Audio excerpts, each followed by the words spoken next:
Okay. Greetings to you, Thomas, and welcome to session number 4 of non peace and non-killing in world's religions. So far we have covered about non-killing philosophy, the concept of non-killing. Then we have covered the pagan religions, that is Hinduism, the Egyptian religions. Then we have covered, apart from polytheism religions, we have also discussed some of the monotheistic religions such as Islam, Christianity, and Zoroastrianism. Today we'll be covering Buddhism and Sikhism. So the concept, as we all know about non-killing and peace in world's religion, is to introduce everyone to the idea that peace is something which has been advocated throughout history by every religion in the world, whether it was a monotheistic religion or a polytheistic religion. But there have been misinterpretations of religious text, and sometimes, yes, there may have been um, some bad practices in the different religions as well. But overall, the holistic picture about which the world is talking about is mostly towards peace. And we are here to basically clear out the fundamentals as to no religion in the world teaches to be violent, no religion in the world advocates for aggression or killing as such, as has been misconceived by many of the fundamentalists. So, for us to have clarity about it, we have with us Dr. Thomas Duffman, who has his expertise in religious texts and scriptures, and he is here to enlighten us about Buddhism and Sikhism in our session 4 for today. So over to you, Thomas. Right, thank you very much. Okay, so unusually, I'm going to start with just a 1-minute silent meditation with a Buddhist gong. This is a Tibetan Buddhist gong. I'd just like you to be quiet, all of you, for 1 minute and think about the war that's going on in Ukraine. I'm in Europe, I'm speaking from France, and this is the worst violent conflict breaking out for possibly since the end of World War II, and it's displaced many people. So let's just send peace and thoughts of non-violence to all sides, all of Russia, all of Ukraine. You know, this is a madness. It's like a family quarrel. So we'll start with this minute's silence, please.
So, shalom, amen, amen, etc. Thank you very much. That's just, we send love and light to all sides. There are many Buddhists actually in Russia and some in Ukraine. Obviously, there are many, mostly Christians, but there are many. The president of Ukraine is Jewish, so the sooner they get on with the interfaith peacemaking, the better, is my opinion. And that's the purpose of our course. So I hope that one day the people of Russia and Ukraine can listen to this course. Right, okay, we're going to look at Buddhism to start with today, which is I have to confess, it was my favorite religion when I was a young teenager. I when I discovered Buddhism, I thought, the heavens had opened, and it made sense intellectually. I joined the Buddhist Society in London. I knew a man called Christmas Humphreys. I went to Buddhist talks. I met lamas, and I took a bodhisattva oath with a high Tibetan lama that I would reach enlightenment in this lifetime and share it with everyone else. So, as well as everything else that I am, I'm also a Buddhist practitioner and theoretician. So, what was it about Buddhism that I think is so interesting is if you go into the history of Buddha's life, he was he was a kshatriya, a warrior. He should have had a normal life as a prince fighting wars with his rivals up in a place called Kapilavastu, which is now in Nepal. And it's named after Kapila, a great sage, founder of Samkhya Yoga. Now, Buddha as a young man grew up inspired by Kapila, who gave his name to his home city. And Samkhya Yoga teaches that you can reach enlightenment if you do certain practices, yoga. It's an intellectual and a spiritual journey. Now, that must have lodged in Buddha's mind from youth. But he went along with the game. He learned archery. He was a very good swordsman. He was being trained as a prince. He even got married. That was part of the deal. You had to get married young. You didn't have a say in who. You just married who your dad and mum said. So he went along with all that. But deep down, there was this unease. He felt there's more to life than this. I don't want to just become another warrior prince and do my share of killing and eventually die in battle like normal people, kshatriyas. He was attracted by the idea that there may be a solution to the puzzle of existence. The legend is that he was taken out of the palace. He saw a dying person. He saw a sick person. He saw an ill person. And then he saw a sage, a Muni. And he realized, like life is pretty tough. The poor are suffering. Everyone gets sick now and then. It's very painful when we get sick. And when we die, it can be excruciating, especially if we kill each other or tortured to death. So Buddha realized there's something funny about life. It's full of suffering. And he made a decision to abstain from the pleasures. You can't, most of us fill our lives with little pleasures to counteract the suffering, but Buddha was more of a general in spiritual work. He said, no, we've got to get rid of this whole suffering thing, not just I don't want to suffer, but I don't want anyone to suffer. So let's resolve that, including the constant wars, killing, and death that we're all doing to each other. They're doing it right now in Ukraine and in Yemen and elsewhere. So Buddha was like an intellectual giant who said, no, let's have what can we do? So he said, no, there's this thing we can do. It's called enlightenment, which has different, he called it nirvana, which means silencing the ego, which is what's the cause of suffering, according to him. It's I want more than you. I want better than you. I want 10 and you can only have 8, this constant I that drive. That's what's fueling the war in Ukraine. Putin, I want to crush Ukraine. They're rebels. And Ukraine is saying, no, we want to defeat you because you're invading and you're evil. So that's the story of all wars in a nutshell, according to Buddha. Now, he was obviously a genius and a brilliant mind, a great son of India, let's say.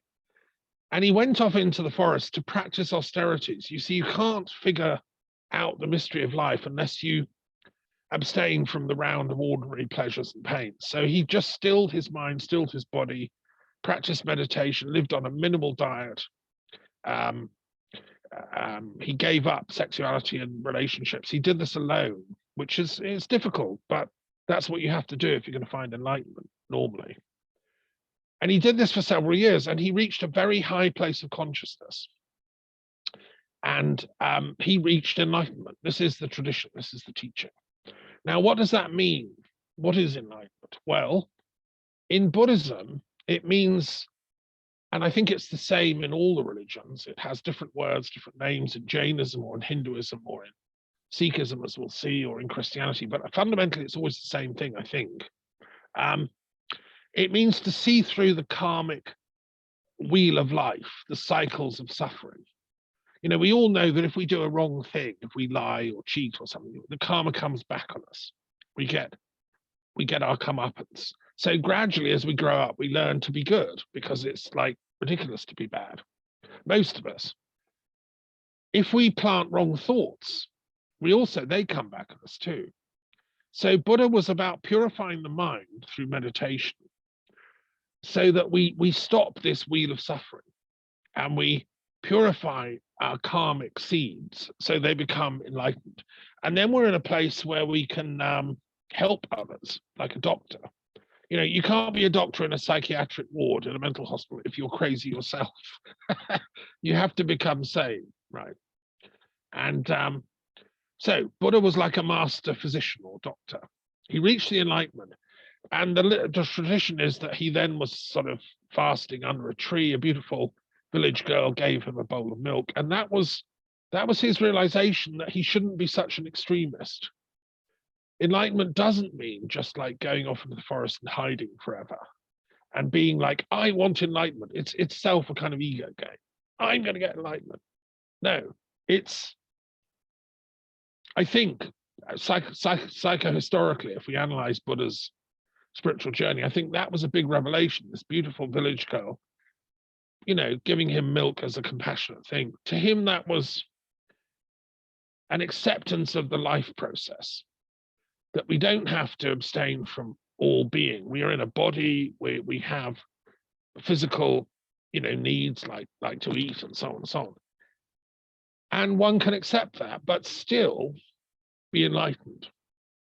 This was, I think, the genius insight he had. So he decided, after more, meditational reflection, that he would become a teacher.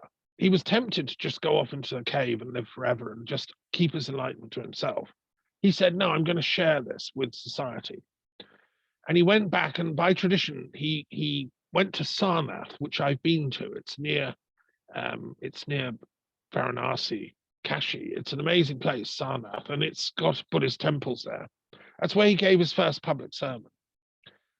He sort of came down off the Himalayas into the Ganges area around Varanasi, which was one of his main places of visiting.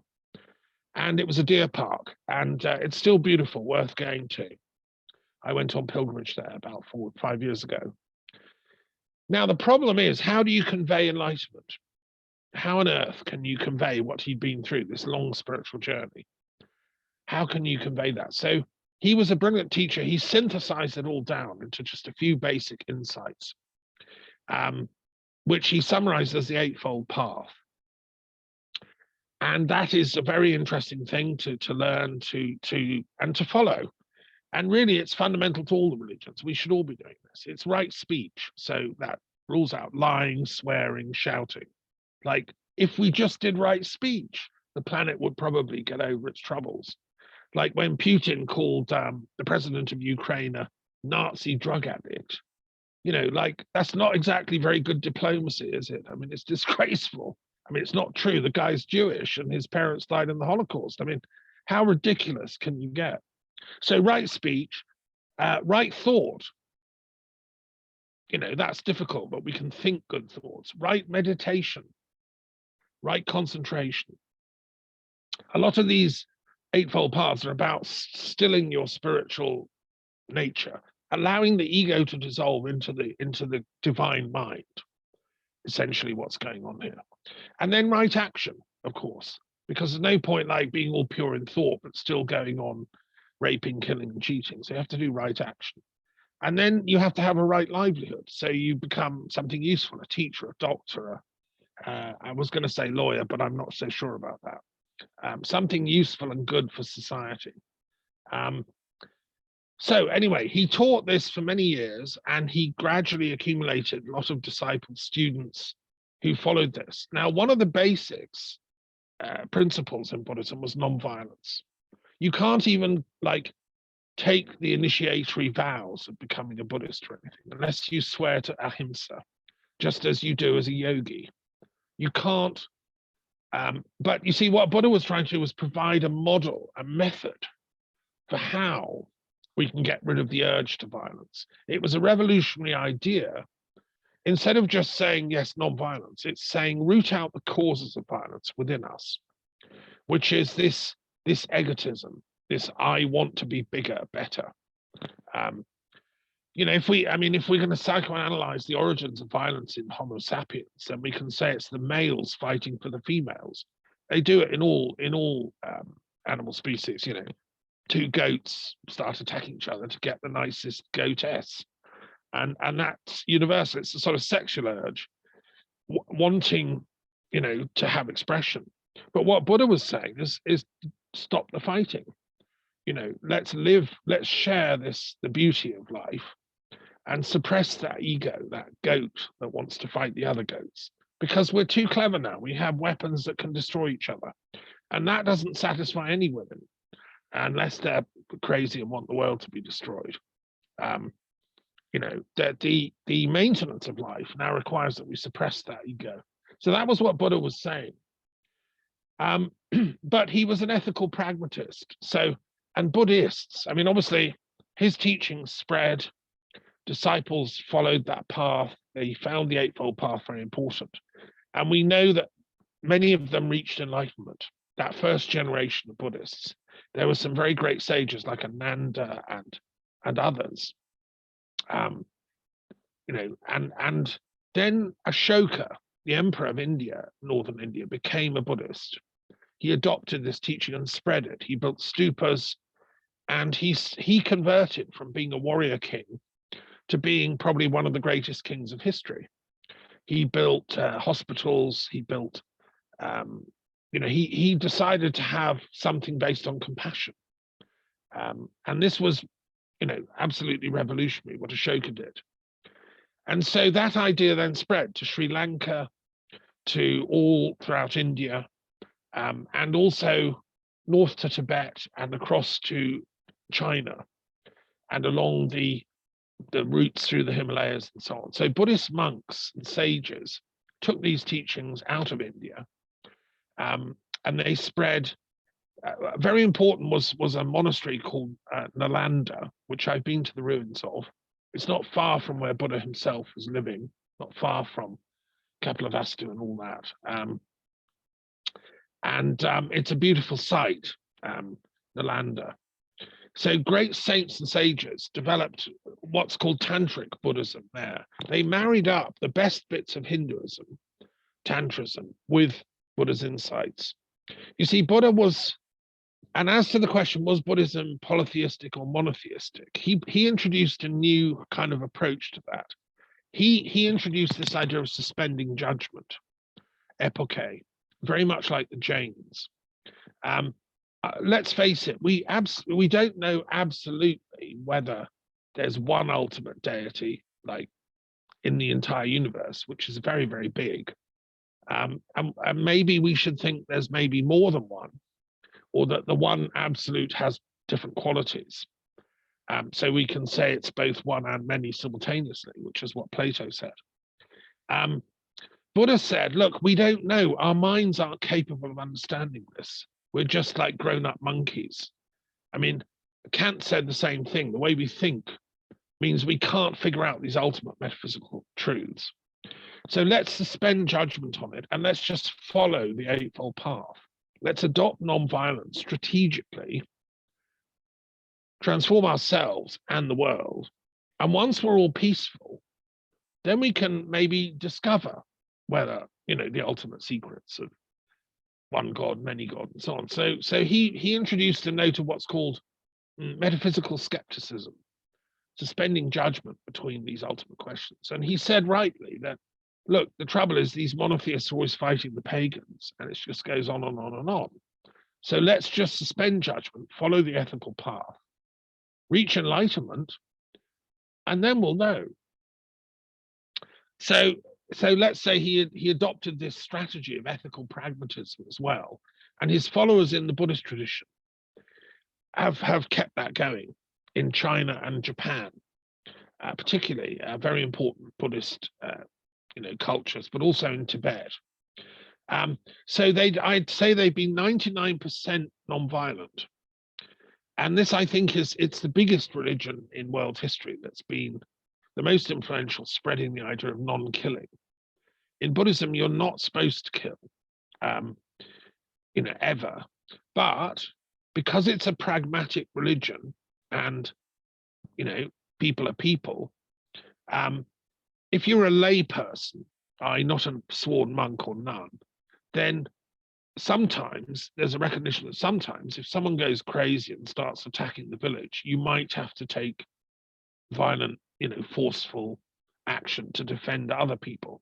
So the warrior is respected in Buddhism, but they're very much under the control of the intellectual, the Lama, the teacher, whatever. But so in Tibetan Buddhism, yes, they had an army. The Dalai Lama, who ran the country as a Buddhist country, had a little army. Of course, it was pathetically unable to deal with the Chinese invasion, tragically, which then, unfortunately, Mao Zedong, I say, is one of the worst Buddhists ever in history. Mao Zedong was brought up as a Buddhist by his mother, who was a good Buddhist. And Mao Zedong, early on, he took the worst bits of Buddhism, which is this sort of skepticism, this, oh, there isn't a God. He misinterpreted Buddha to think that Buddha had said there isn't a God. No, he didn't say that. He said there may or may not be, but until we're enlightened, we're not going to find out. Mao turned that into atheistic, materialist, Marxist, there isn't a God, and I'll kill you if you say there is, which is a complete distortion of Buddha's teachings.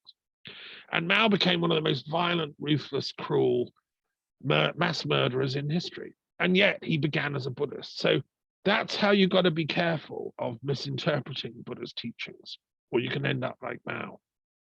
And there are still people out there that have that sort of view.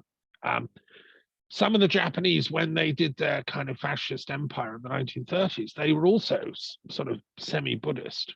I went to a chapel in Manila in the Philippines where, when the Japanese conquered the Philippines, they rounded up all the monks and nuns who were Christians.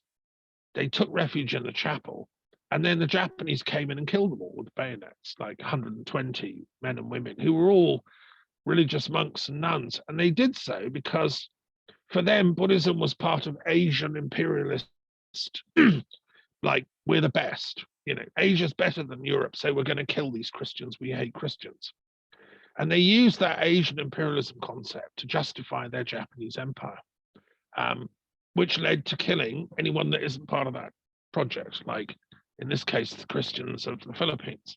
So, and some of those would have been Buddhists too. So we've got to be careful that, nationalist agendas can distort these teachings. Buddha himself would have said, look, for God's sake, don't kill these Christians. They're my brothers and sisters. But unfortunately, people misinterpret this stuff. So, so anyway, it's good news. I'd say 99% good news, Buddhism, but it has this sting in its tail of, if it's misinterpreted and misunderstood, it can become just as violent as anything else. Right, so I'm going to stop there with the Buddhists. I mean, I could go on much longer, but time doesn't permit, and people can study this. There have been many great writings in Buddhism.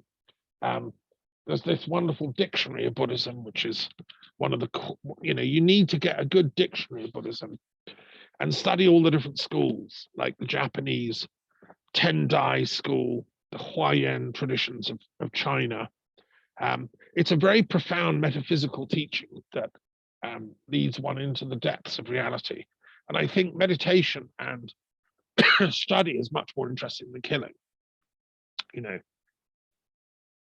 Okay, so that's that. Now I want to move on to Sikhism, the second one. Do you have any comments briefly about the Buddhist thing, or should we save it till we finish the Sikhism thing and then? Just a quick question. You mentioned about something that usually there are fights because, like for example, two goats fight for the female. Yeah. So there are certain scriptures which actually specifically state that throughout history, all the wars, all the killings that have taken place are because of land, property, and women. So I want to know, is it the product, or should we focus on the human desire? Because for me, it's not land, property, or women which should be regarded as the source of conflict, but rather one's own desire. A person is unable to control their desire, their emotions, and they gave it the name of land, property, because then the whole story is twisted, saying that if the person or property is the cause of conflict, let's destroy it. That's how communism also came into existence. That since Hmm. property is the source of contention, let's just get away with property. Let's not have this private property. Ah, Uh, so, gosh. Okay. yeah, I just want. No, that's a really important question. And I think what Buddha's answer would be was that let's go to the root of these problems that cause violence, whether it's sexuality or material possessions, land, and so on. What Buddha said in analyzing all this is it's the I wanting element. There's nothing wrong with land. Women are beautiful. I mean, they're half of humanity. I mean, and there's nothing wrong with sex actually in the right context. It's a beautiful thing. What's wrong is the I that wants it, wrongfully. That's the difference between proper love and marriage and just lust and rape and all that. It's that I-ness that has to go. The same with land. Land is beautiful. um, but if you have this ego that is thinking, I possess all this, I'm great, I'm a king, I can kill you, then that leads to violence. So it seems to me that it was the I wanting that's the wrong bit. If you just accept in grace, then that's the solution. I think that's what Buddha would say. But thank you very much. It's a very good question. Maybe we can come back because you've raised other issues to do with communism and stuff. I'll mention that. I'll come back to that point at the end, if I may. I want to move on to Sikhism now because Sikhism is a really interesting religion as well. It's very influential in Indian history, particularly in the Punjab, but also in in Britain. There are many Sikhs in Britain. I've had many students who've been Sikhs over my teaching career in London, and one of them was a very good friend of mine, a very devoted student who made me go to the Punjab and meet his guru, who gave me this white, woolen, beautiful thing, which I'm wearing in honor of the Sikh friends of mine. And I'm going to talk more about that particular visit in a minute. Let me just do something about the general context of the Sikhs, which is fascinating. And there are, people have written books about Sikhism. There's a whole sort of academic tradition. This is one of the best by W.H. MacLeod about the history of Sikhism. That's the Golden Temple in Amritsar, which I visited on pilgrimage on a couple of occasions. And, I met different Sikh scholars over the years, both in Britain and India. Okay, so with Sikhism, we're moving forward in time from Buddhism. Buddhism was like 500 BC, 500 years before Christ. Sikhism is 1600 years after Christ, so it's 2000 years after Buddha came. And therefore, the world situation had totally changed. In Buddha's day, it was relatively simple still. It was before high technology, weapons weren't that bad, it was sword fighting, and spirituality was still like in the air. And so Buddha's adventurous romanticism, going off to find enlightenment, wasn't seen as weird because in his day, that's sort of what people did. By the time the Sikhs come on the scene, the whole world has changed. And India has been largely conquered by the Muslims, the Mughal rulers. As we know historically, if you study this, I mean, India had the great Mughal invasions who ruled mostly northern India. They never conquered the very far south, which kept its own identity, but they conquered the main cities. They conquered Hyderabad, and they ruled cities like Lahore and Delhi and so on. And they were not peace lovers. They were as we saw with our, in the course on Islam, the Muslims said that, well, the theory was only self-defense is acceptable. But in fact, there's like a blurred edge because, at what point do you have the right to go out and attack somebody you know is about to attack you? I mean, that might be, do you have to wait till they actually attack you? No, the Muslims said, no, we're going to go out there and preemptively, self-defensively attack them first. So they sort of bent the rules. And that's what Islam has been doing ever since, as we saw in my talk, ever since Ali was killed by the warlords that hijacked Islam and took control of it from the Sufis. So that spiritual non-violence became a minority position. So the first great thinker of the Sikh lineage is a man called Kabir, who was, in fact, a Muslim brought up to respect and appreciate Hinduism. He was a great sage, a sant, as they call them, who realized that if you go up the ladder of enlightenment, either in the Hindu sort of tradition or the Sufi Islamic tradition, you reach the same plateau, the same peak of gnosis or enlightenment. And it's ridiculous to make like distinctions. Kabir, who wrote poetry and was a very great sage, he said Hindus and Muslims should live in peace. They should all become enlightened. He'd also heard of Buddha, and I think Buddha also influenced him. Although by then there weren't very many Buddhists in India. There were lots in Tibet, but so far as we know, he never met any Buddhists. But he's talking about the same insight that Buddha had, that enlightenment is better. And Kabir advocated nonviolence. He was, like, should my right hand fight my left hand? I mean, it's ridiculous. I'm one body. I'm not going to do self-harm. All killing is a form of self-harm because we're one being. We're all part of the same universal energy. Whether you call that Brahman or you call that Allah, doesn't matter, said Kabir.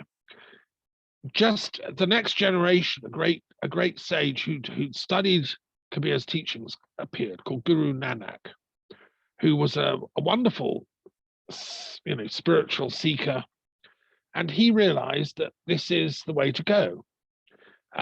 He realized that, whether you call yourself a Hindu or a Muslim is irrelevant. It's what's your own ethical work? Are you a truthful person? Are you somebody that keeps their word? Are you kind? Are you a good husband or wife?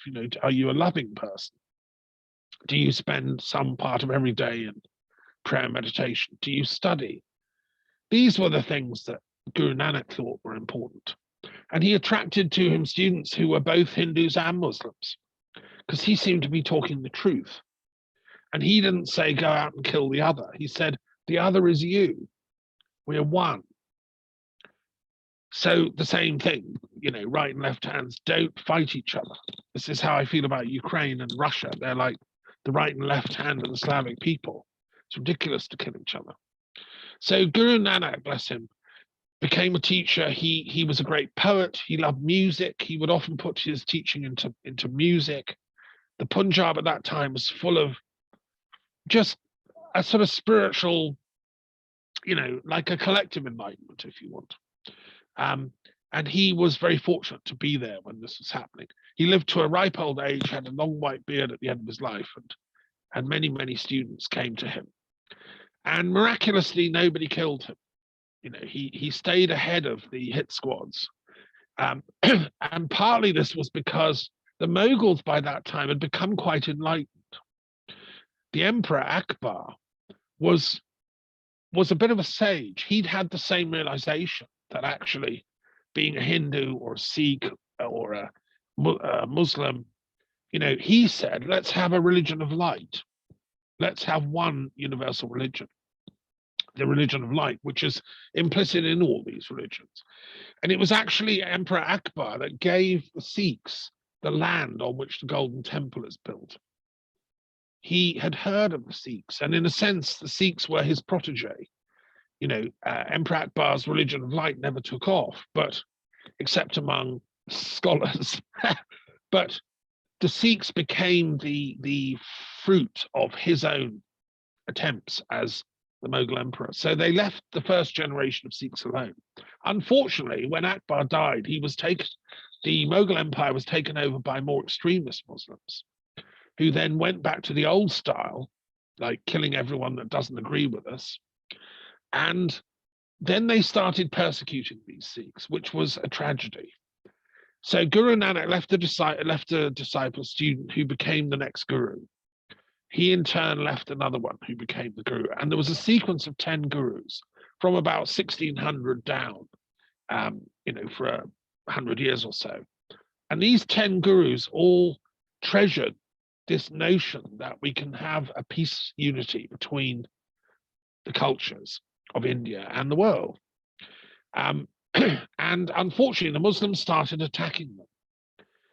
And they captured and killed quite a few of these gurus.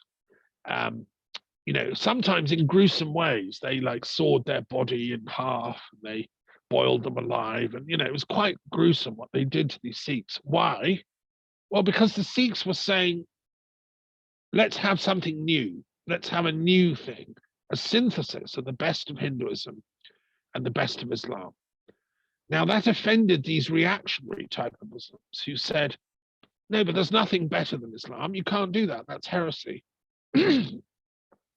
Whereas the Sikhs insisted, no, there's something better than all the religions, and that's enlightenment, that's wisdom, which is tolerant enough to see that can live in all the religions, which was Akbar's position. And it's Plato's position. It is the eternal, perennial philosophy that all philosophers have always said. But these Muslims didn't get it.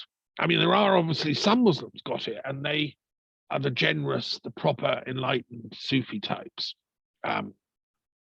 So fast forward, we come to the 10th Guru, and the 10th Guru, Gobind Singh, decided enough was enough. His people, the Sikhs, were being attacked by the Muslims. They were being slaughtered. The other gurus had been killed. And he said, that's enough, guys. We have the right to self-defense now, but we have to do it in a proper, clever, determined way, And he founded what's called the Khalsa, which is the brotherhood of Sikhs. And he did it in the following way. This story is quite important, really. He said, if you're going to become a warrior and defend the Sikh community, which is by now, hundreds of thousands of people in the Punjab, then you have to be prepared to kill in a courageous way if they attack us. This is not a path for pacifists. At this point, the Sikhs said, we're going to fight back as warriors. But it's a path of supreme courage, because you might have to give your life. I mean, right now, the people of Ukraine in Kiev, they're just fighting on the streets with little weapons they've got, or Molotov cocktails against the Russian tanks. I mean, they're being like Sikh warriors fighting against the huge army very bravely. That's what Guru Gobind Singh said. And the way he did it was quite amazing. A famous event in history. There was a gathering of all the Sikhs called in Amritsar, I think. And he announced, I'm going to set up the Khalsa. And he explained why. We have to fight back. I'm authorizing you to go out and fight back. But I will only take the bravest of the brave. This is not something for coward types. So, are you prepared to sacrifice your life in this cause? And, people said, oh, I suppose so. Oh, if I have to, He said, no, I don't want that. I want people now. Is there anyone in this audience, any warrior among you who's prepared to sacrifice your life right here and now to show your courage? And one guy at the back stood up. And he said, okay, come forward. What's your name? Okay, I'm, whatever. And he said, okay, as a sign of your courage, we are now going to behead you. And I appreciate your sacrifice. This is a sign for the people. And he ushered into a little side room behind a curtain. And you heard the thud of an axe and the head falling off. And the audience went completely dead quiet. Like, what? And then he said, is there anyone else prepared to sacrifice himself for this cause, to show your courage? And another guy stood up. And the same thing happened. He came up to the front. He said, "Are you sure about this? This is a symbol of your preparedness to die for this cause." And he said, "Yes, I will do that because I believe in the Sikh cause." So again, he went into the little hut at the side behind the curtain, and you heard the axe come down and the thud of the head. And this happened 5 times. 5 times a man volunteered. I mean, and everyone was just shocked. They couldn't believe what was going on. And at the end, Guru Nanak said, Guru Gobind Singh said, "That is the supreme sacrifice you have to make to become a true Sikh, a warrior, a member of the Khalsa. But I am pleased to tell you that we played a slight trick on you." And he pulled open the curtain, and there were the 5 men standing there, smiling. And it had been a chicken that had been sacrificed each time. You'd heard the chicken's head roll and thud. The Khalsa, and these 5 young men became the founders of the Khalsa. They were the first Sikh warriors. And Guru Gobind Singh gave them this type of a thing, around their neck, and he gave them, like, these really are the bravest of the brave. They thought they were going to die. That's what you have to be a Sikh warrior. And that's how it was launched. And after that, the Sikhs developed a very strong martial tradition. They were great warriors. They still are. They had to follow the 5Ks. And one of those is having a knife in your belt at all times, So, and this managed to give them the strength to fight back the Muslims. And they carved out a separate state in the Punjab for the Sikhs. When the British turned up, the British and the Sikhs admired each other because they were both pretty fierce warriors, and they fought some wars. The British had better technology, so they were able to defeat them, but they never defeated their spirit, and nor should they have done. And the British and the Sikhs respected each other's, courage, and then that became part of the British, empire in India, and lots of Sikhs ended up in Britain, where they still live happily to this day, and became part of the British Army. Now, there was another tradition of the Sikhs who stressed non-killing. Now, the official Khalsa became the warrior body, and they're still going today. If you become an official Sikh and become a warrior, that's fine. You might end up working in the Indian Army or the British Army. They're great warriors to this day. There was a minority position in the Sikh tradition, which is called the Namdari Sikhs. And they're the ones that were my students, and I met their guru in India, in the Punjab. And what they say is that when Guru Gobind Singh died, he said, "That's it, no more gurus. From now on, it's just the Adi Granth, just the book of all the teachings of all the gurus. That is your guru from now on." And that's most conventional Sikhs will say that's our guru. But what some Sikhs said is that no, the guru is still alive. The living word, the Naam, lives on and is embodied in different teachers throughout the ages. And to be a true Sikh, yes, of course, being a warrior is great, and that courage thing is absolutely vital.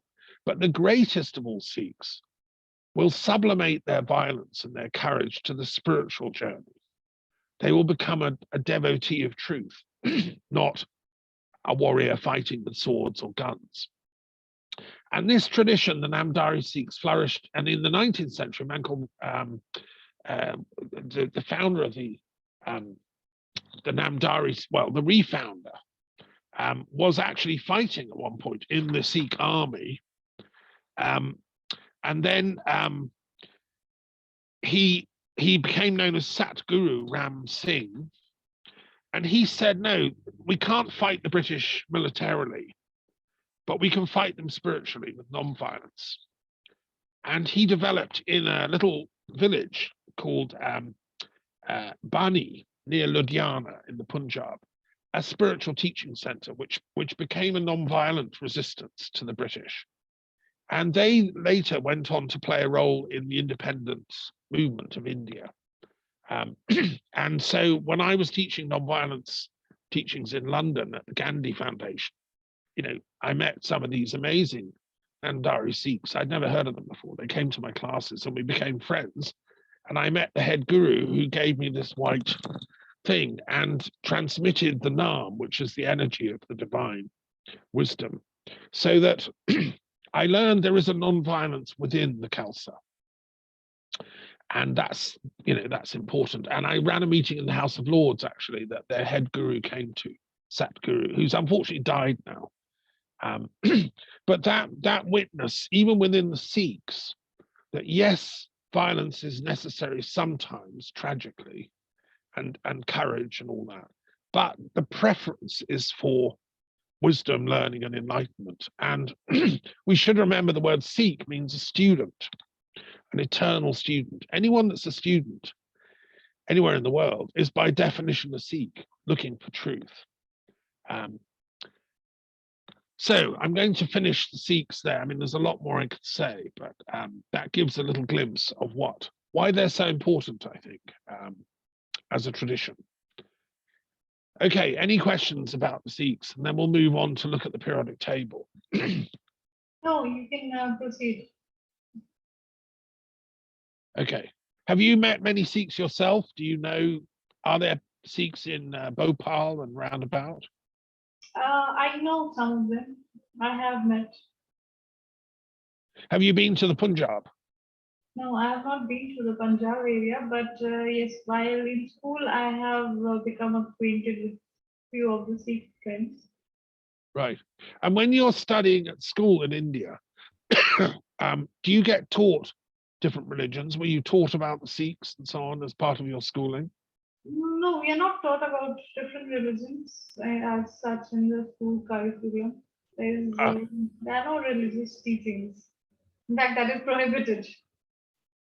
I think that's sad. I mean, I think you should be proud of your amazing religions, your Hindus, your Jains, your Buddhists, your Sikhs, and all that. I would Yes. in your schools more.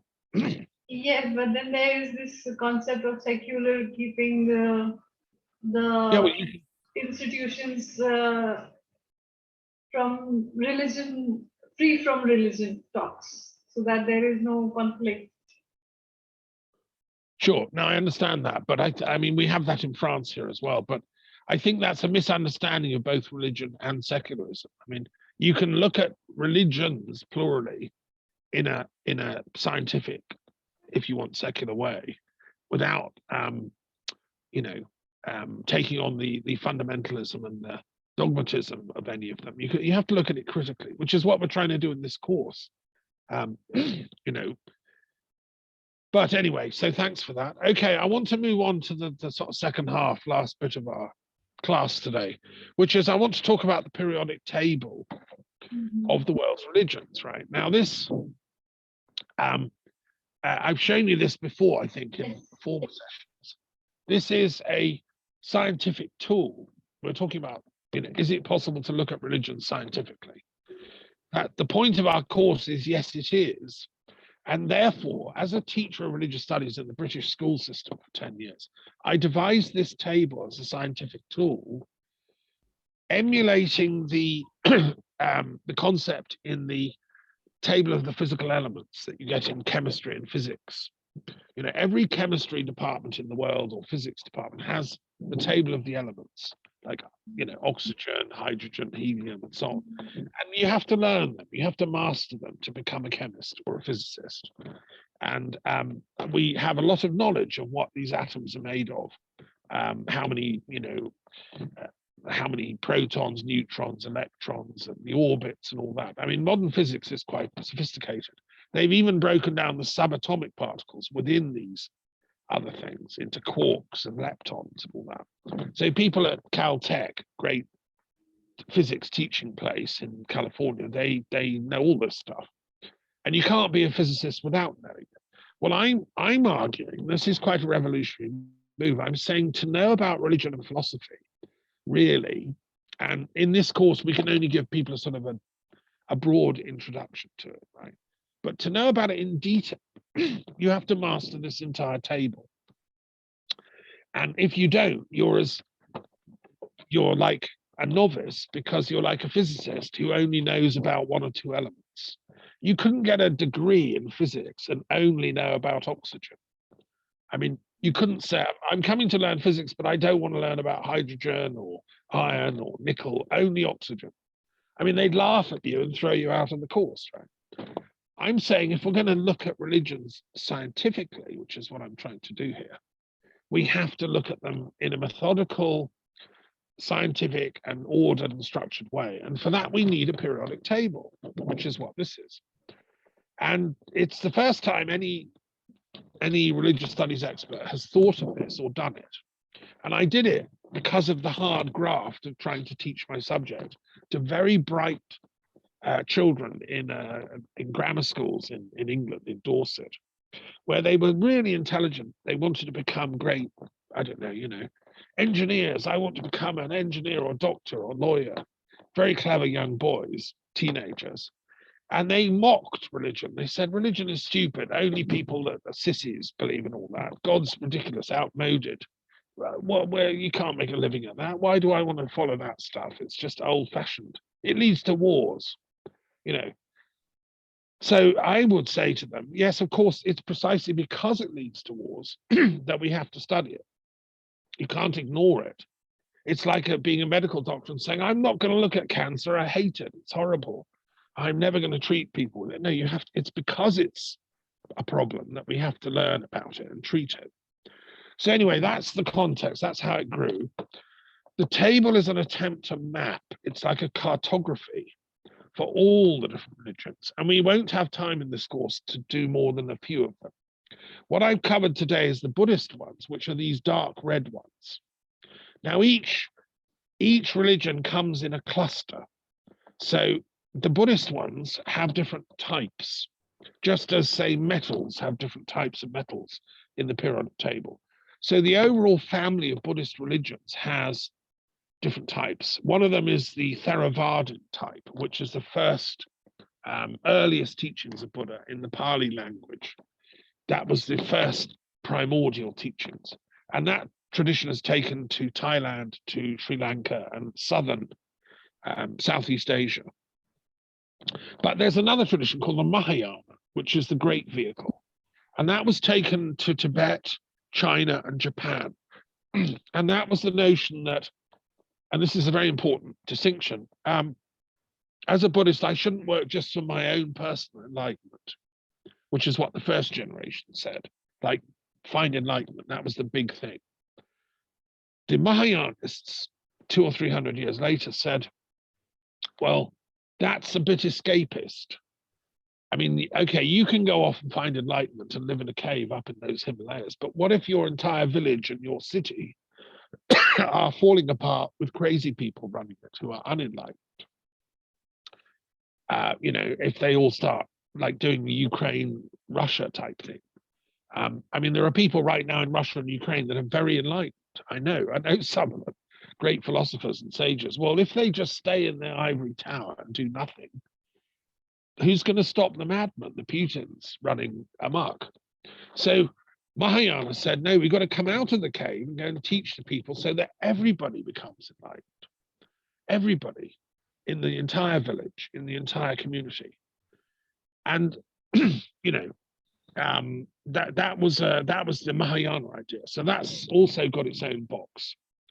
And each of these boxes has a number attached of the people that have followed that tradition throughout currently that are practicing, say, Mahayana Buddhism right now.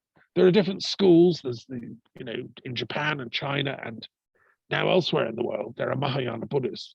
How many in total? Okay, I tried to work out the numbers. It's an exercise in religious demography. How many millions?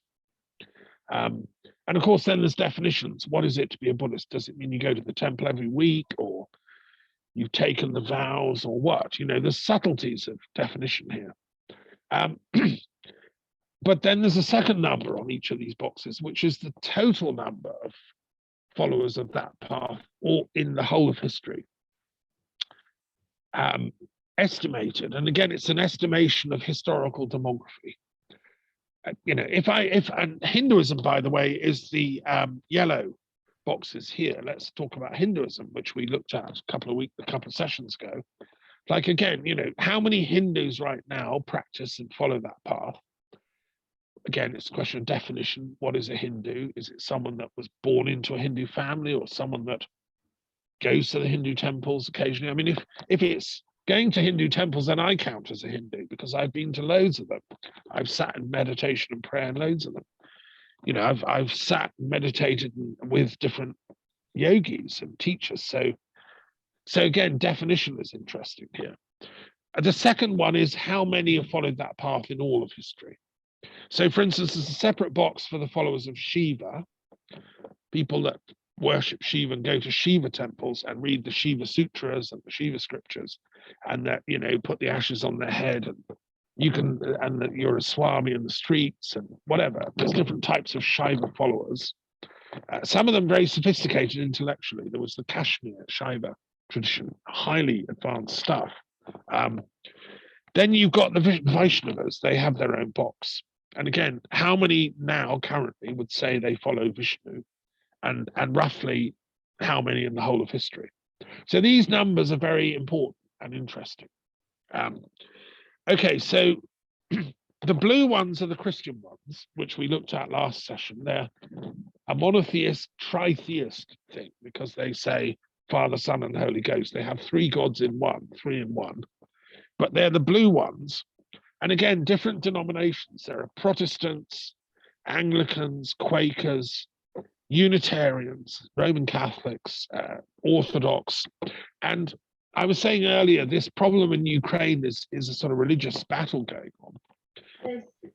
Yeah, that's partly the problem, because, and this is ridiculous but true, most Russians and most Ukrainians are what's called Christian Orthodox. They follow the Eastern Orthodox Church, whose grand patriarch is in Istanbul. It used to be called Byzantium or Constantinople, right? I've been to the head church of this Orthodox tradition. I love the Orthodox Church. They're amazing people. The monks all have long beards and they wear black kind of cloaks.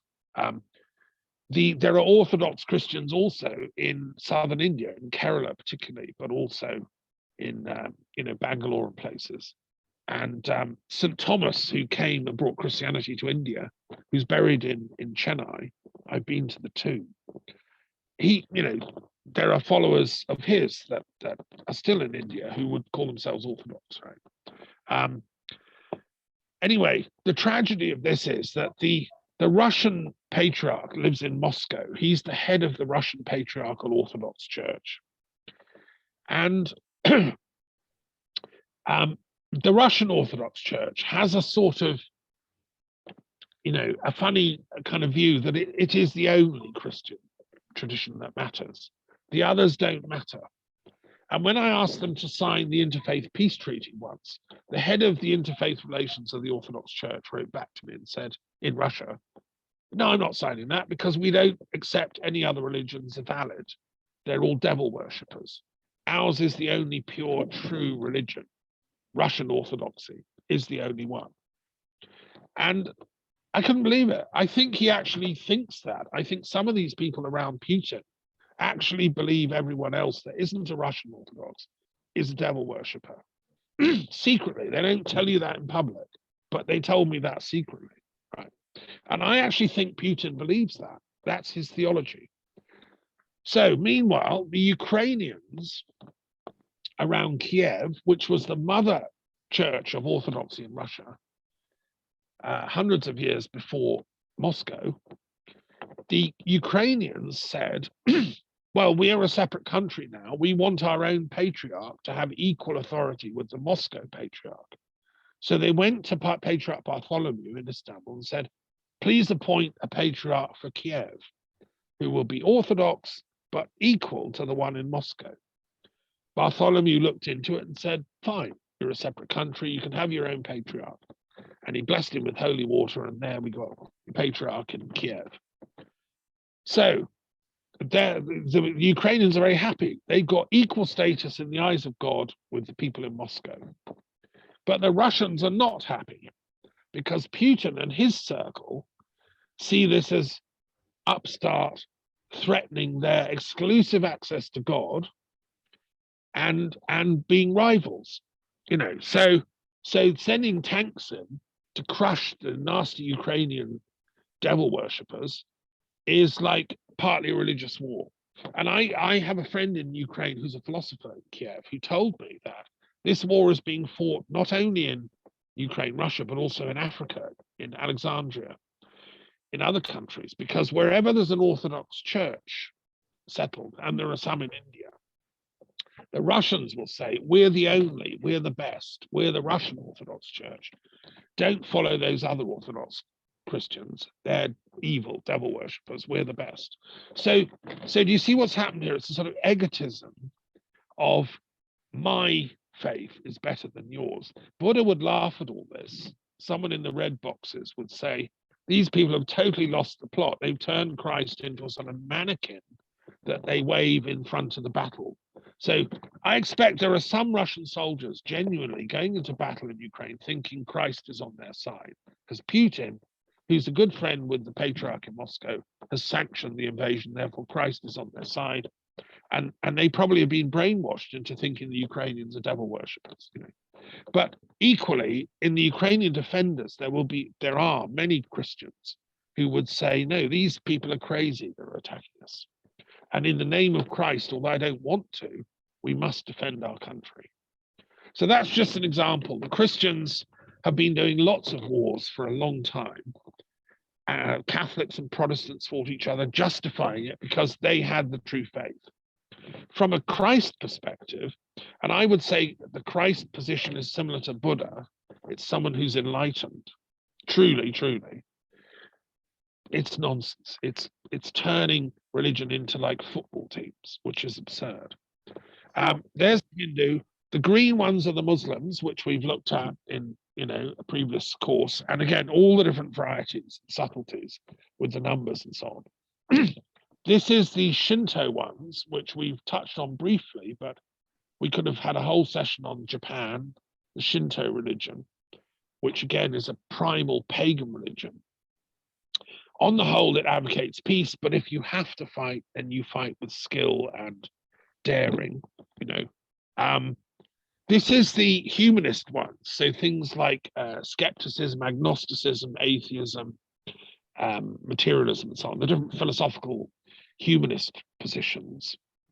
And then you have the Jains in the middle, the white ones. These grey ones are new religious movements. So that's things over the last couple of 100 years that have bubbled up, like the Baha'is and, modern New Age religions in America, like Scientology and so on.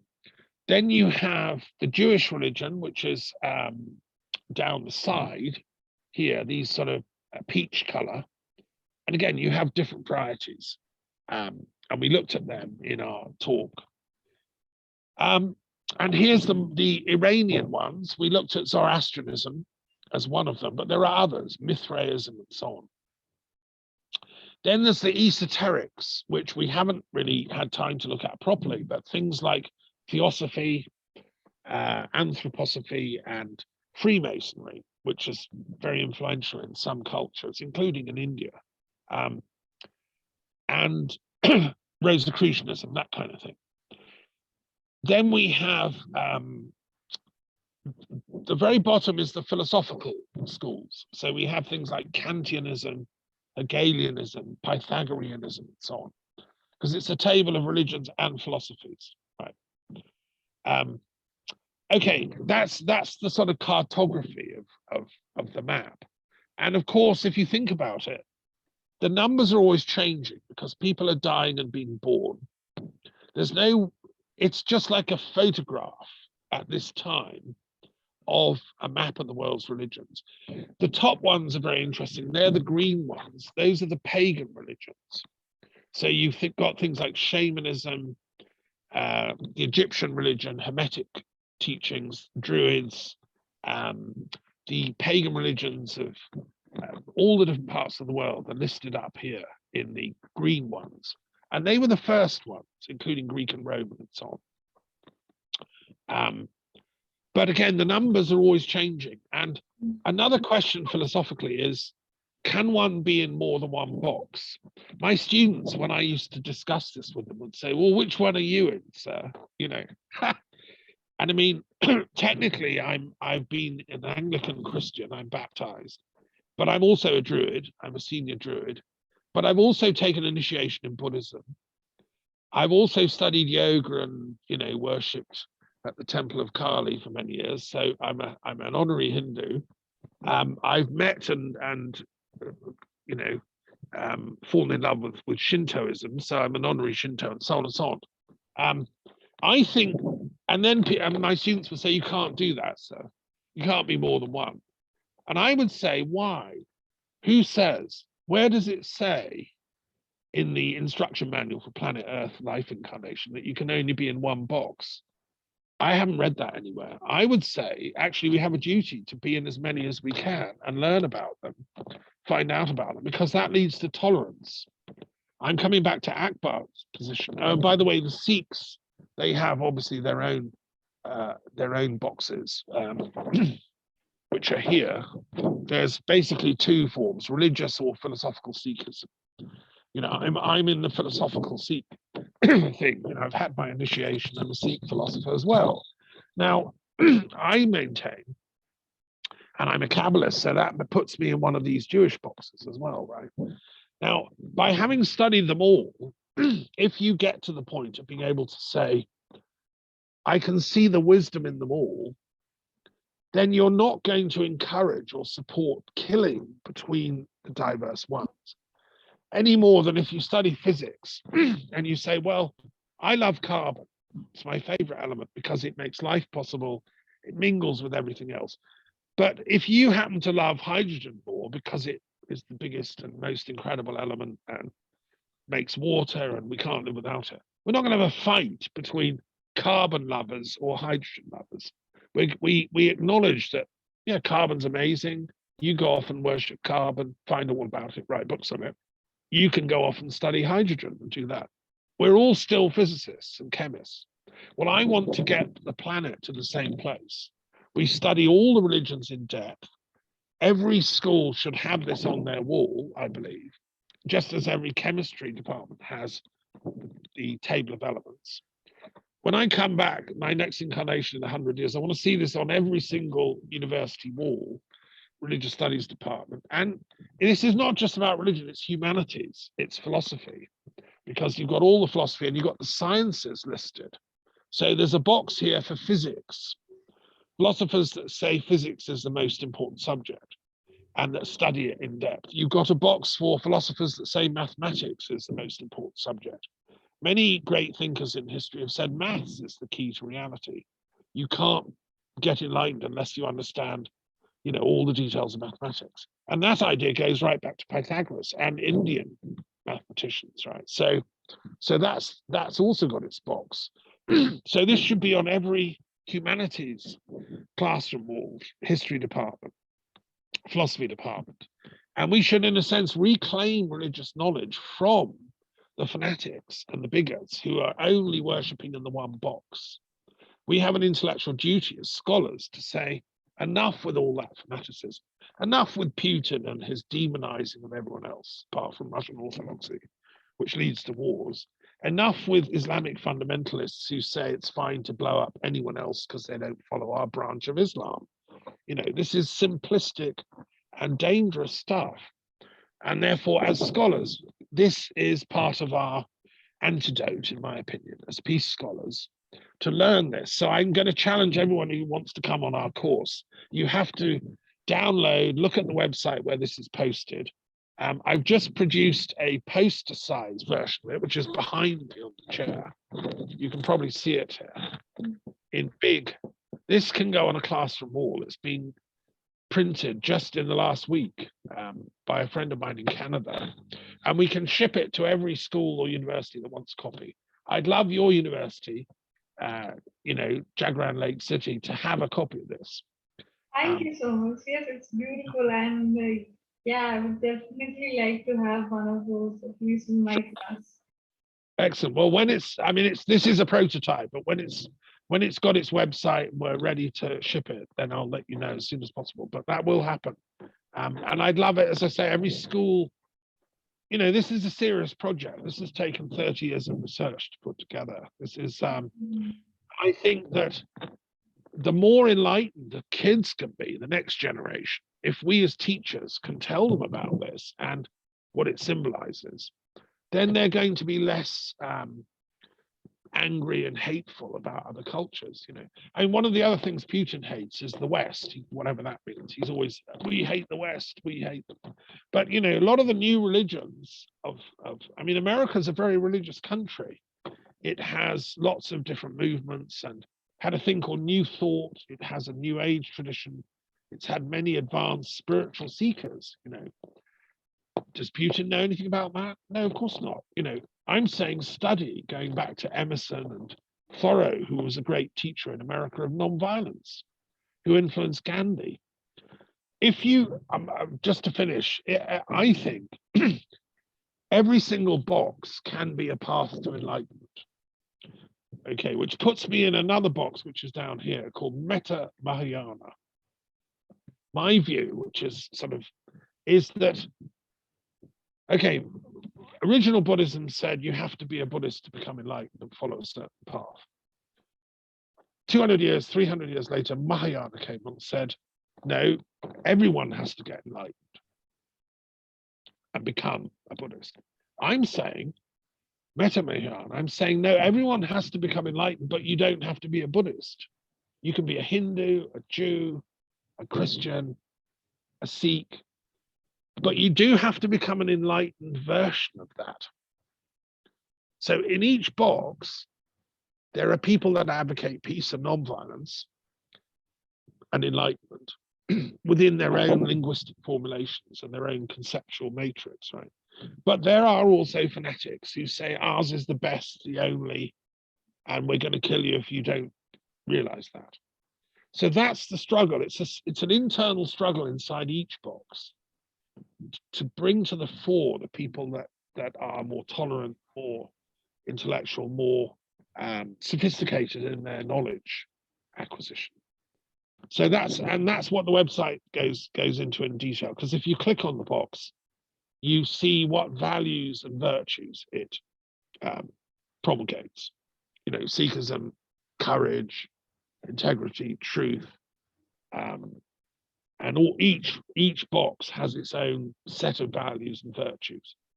In the pagan ones, for instance, American Indians, again, they have their own box, a noble lineage, which had many virtues, truth, integrity, courage, but also like appreciation of the beauty of Mother Earth and Great Spirit, as they call it. Anyway, I love this thing, and I hope that people will enjoy studying it and get a copy for your classroom seminar. And you know, it's like a master's degree in religious studies times 20. To master this makes you gives you an eagle-eye view of the world's religions. Okay, so there we are. Now, any questions, any comments you've got?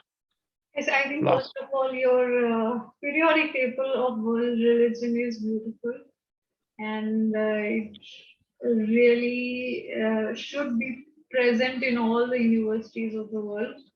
I believe for all of us to get a better perspective of what is happening in the religion affairs of the state.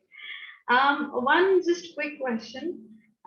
Since you mentioned the role of religion in the Ukraine-Russia crisis also, and as if we take up this perspective that Putin is also following this conception that the Christian religion that they preach is the only superior one.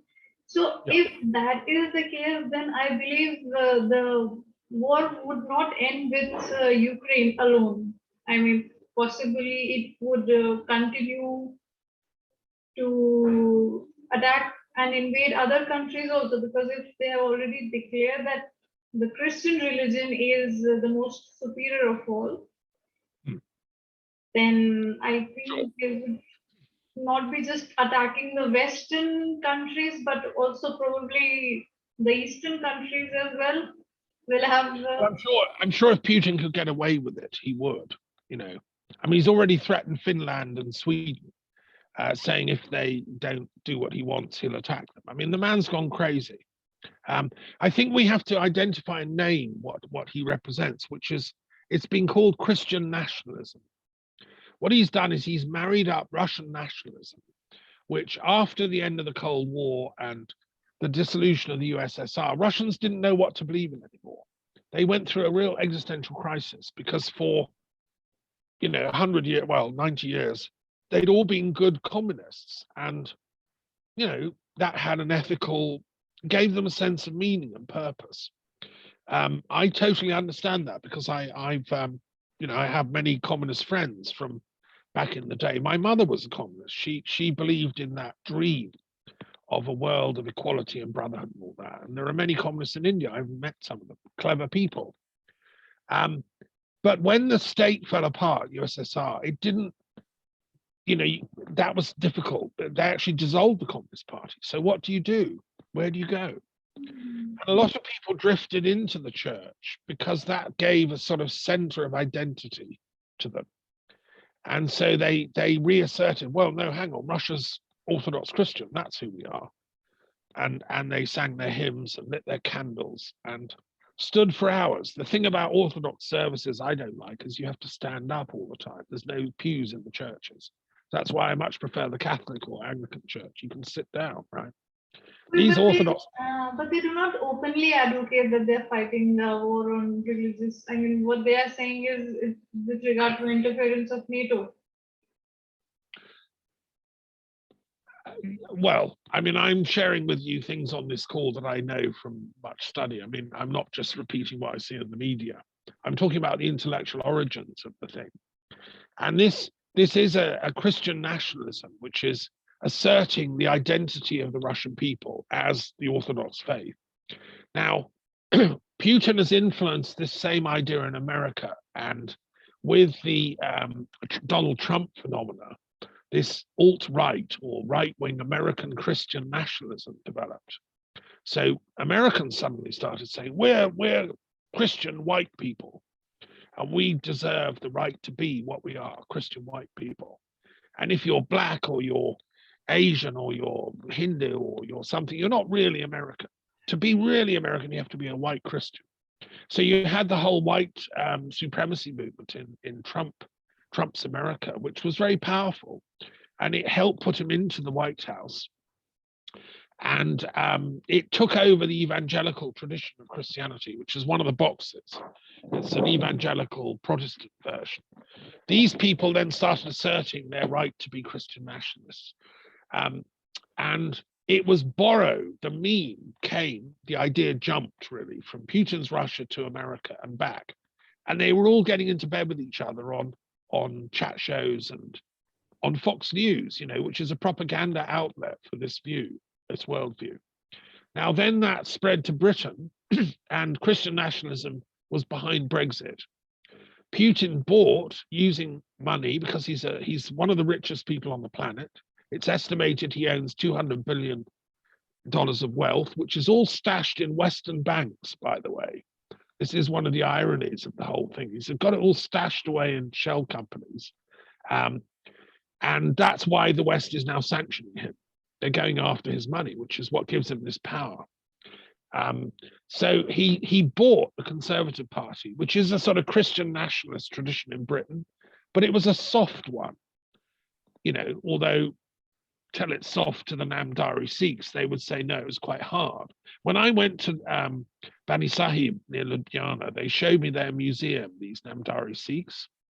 And back in the 19th century, the Sikhs had rebelled against the British Army because they were making them chew bullets with beef fat in them. Yeah. And these Sikhs, Namdaris, are all strict vegetarians. They believe in non-violence. And what the British Army did was to crush them, they strapped them to the front of cannons and fired a cannonball through them as an execution. And they did this to dozens of these Sikh proud warriors of God, Namdaris, who said this British thing is not just. To do that, to kill somebody with a cannon execution in the name of the empire, and no doubt the people doing it were good Christians thinking they were doing this for God, Well, I don't agree. I think I would have protested that. But that sort of Christian nationalism is there in Britain. It's imperialistic. We're the best country. We've got the Queen. We've got God on our side.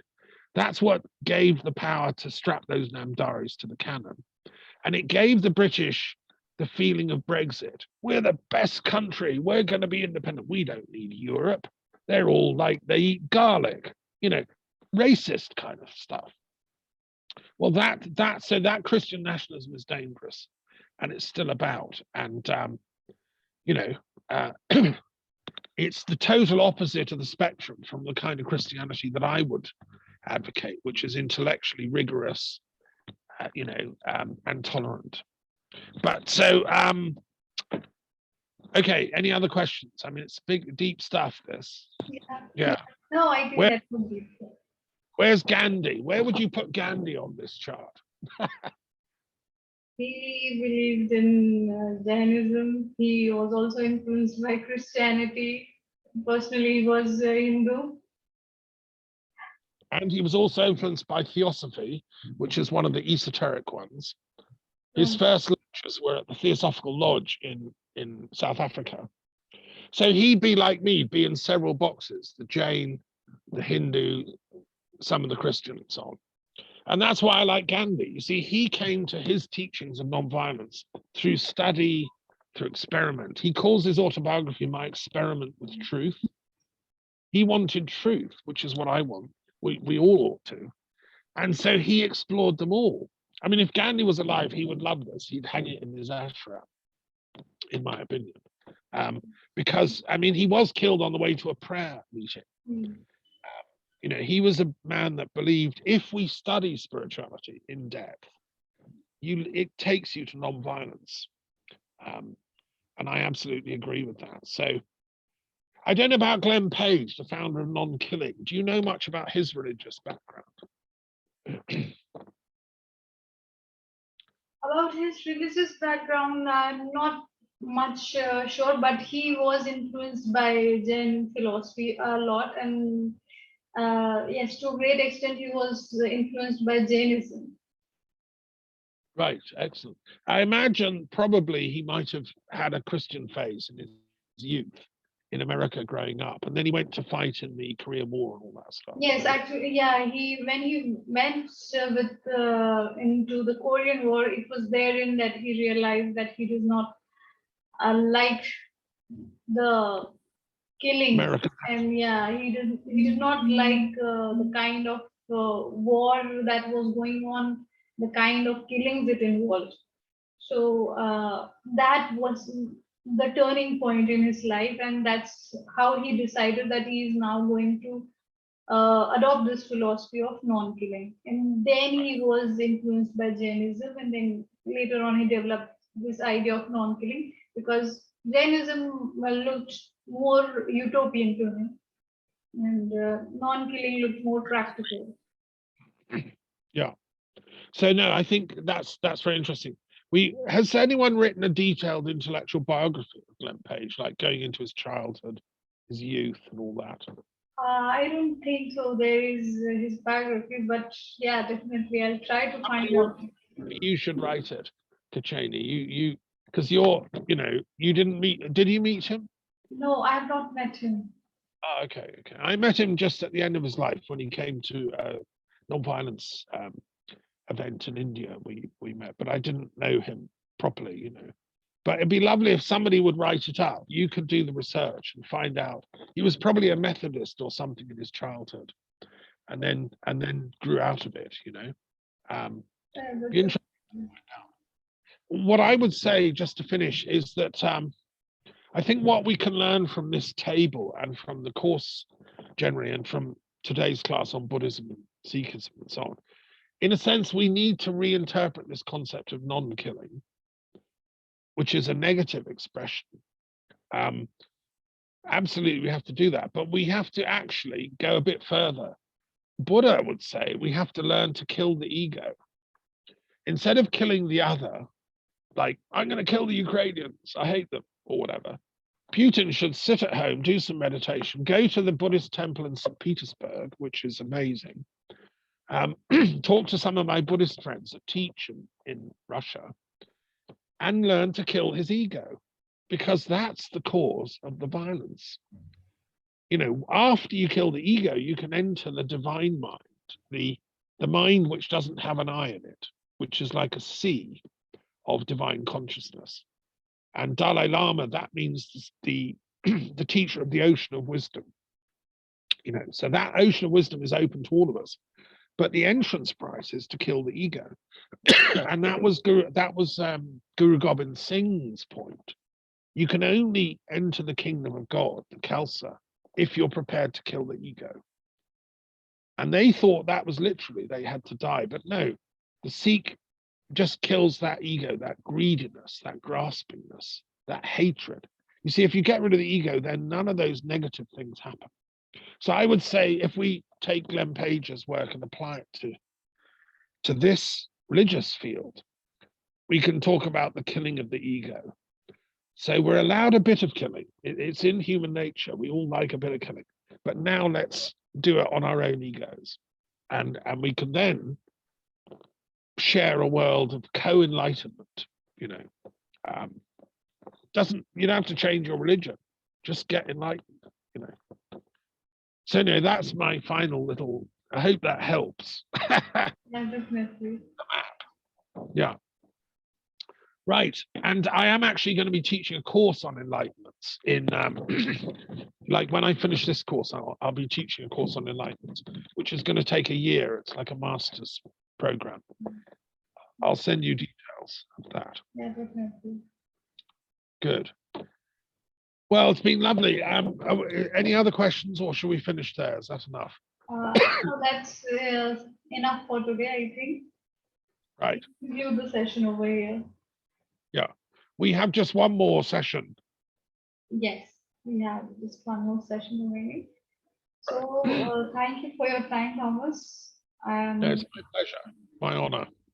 So I hope you've found it useful. And next time we're looking at the mathematics of all this. We're going to have a slightly new approach, scientific approach. Definitely the mathematics of killing and non-killing.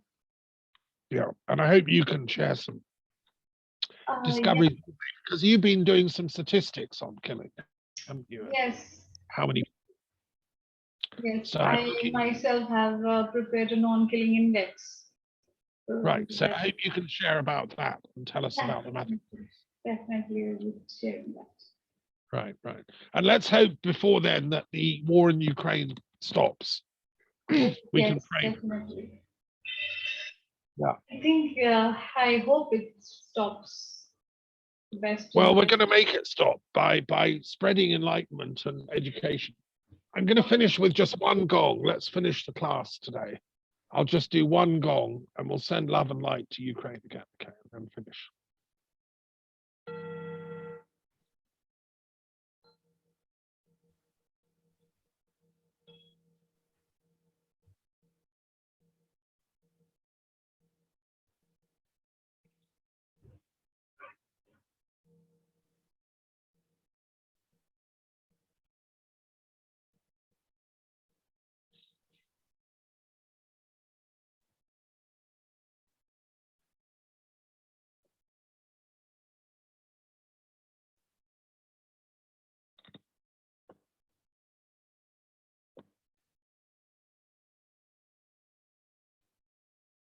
Okay, shalom.